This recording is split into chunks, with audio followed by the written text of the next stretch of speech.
Ok, chẳng ngày nắng dân bắt đầu từ là lồng hạt tí phí exercise 2 គឺរូបមួយនេះចឹងរូបមួយនេះគេផ្ដល់ឲ្យមកមាន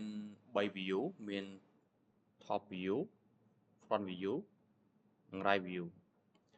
ចឹងអាហ្នឹងបើយើងមើលទូទៅគេហៅថាហ្នឹងជាប្រភេទជា third angle projection ចឹងដំបូងតើយើងគួរតែរើស view មួយណាដើម្បីគូរឥឡូវសម្រាប់ខ្ញុំយើងអាចមានវិធីពីរក្នុងការរើសទី1យើងអាចរើស top view ក៏បាន front view ក៏បានឥឡូវសម្រាប់ខ្ញុំយក front view ជាង front view នេះយើងមើលឃើញថាវាមានរូបជាចតុកោណកែឥឡូវចាប់ផ្ដើមគូរ new part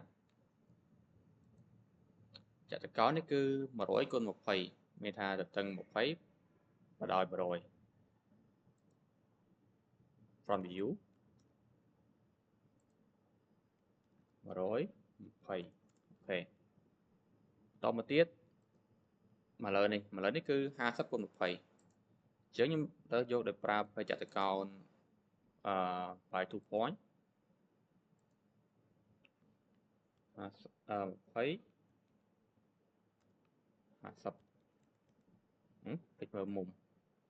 20 50អូខេតមកទៀតខ្ញុំដាក់ smart dimension ដើម្បី verify ថាតើរូបខ្ញុំគូរពិតជាត្រូវតាមຂະຫນាតវាមែនអត់ប្រវែងមែនអត់អូខេឥ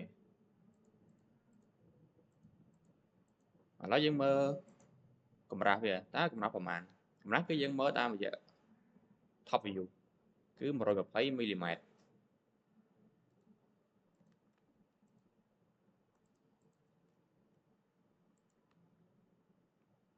20អូខេឥឡូវយើងបានចេញជារូបរាងហើយឥឡូវពីលើនេះអញ្ចឹងឃើញថាខាងក្រោមនេះមានកាំកែកោងនេះកោងនេះក្នុង solid x គេប្រើ round អញ្ចឹងកាំវា30 round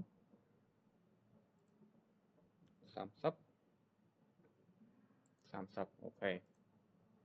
តមកទៀតខាងកែមនេះដូចគ្នាកែមនេះគឺ20ជាងមើលពី right view វិញ20អូខេឥឡូវយើងចេញជារូបរាងហើយឥឡូវយើងមើលពីលើម្ដងអញ្ចឹងលើនេះមានប្លោះនេះមួយដែលចាប់ផ្ដើមដោយរង្វង់ដែលមានកាំ15ចម្ងាយវាគឺ60ខ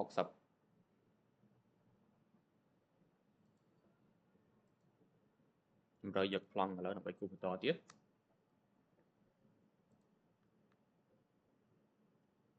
15គឺកាំ30ដែរ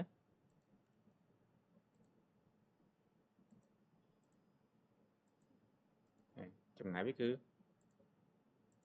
60អូខេអញ្ចឹងគូរដុតជាប់វាមក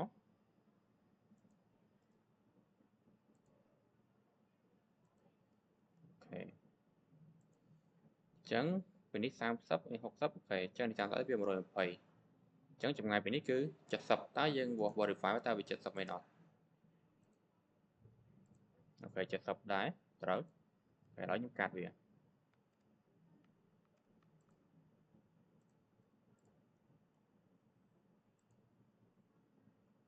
អូខេហើយយើងសល់ពីចំហៀងមួយទៀតអូខេចំហៀងនេះដូចគ្នាខ្ញុំមើលពីខាងនេះវិញកំពុងមានកាំ6ចម្ងាយ80កាំ6 12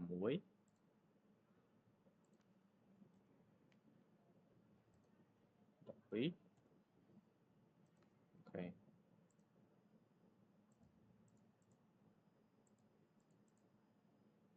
ពីនេះមកដល់នេះគឺ30មើលឃើញថានេះគឺខ្ពស់30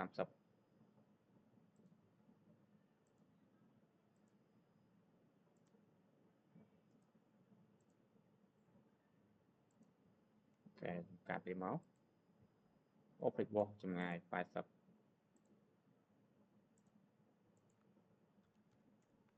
អូខេ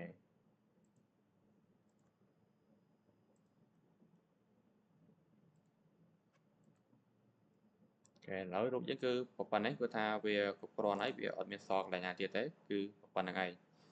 ញ្ចឹងរូបយើងគឺប៉ុណ្្នឹងនេះ